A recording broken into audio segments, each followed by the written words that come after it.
Hello everyone and welcome. In today's video, I will show you how to add an average line to Excel charts. But before we get started, don't forget to like this video and subscribe our YouTube channel for more tutorials. Let us see how to do it.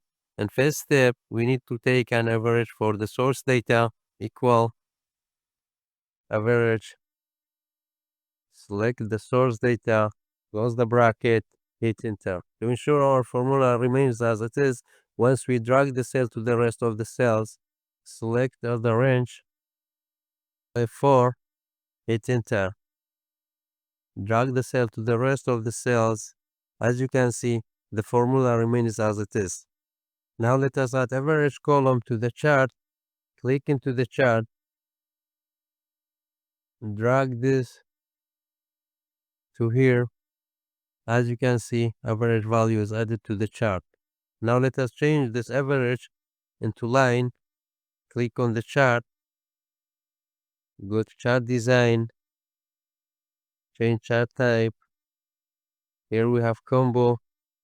Click here, change into line, and then OK.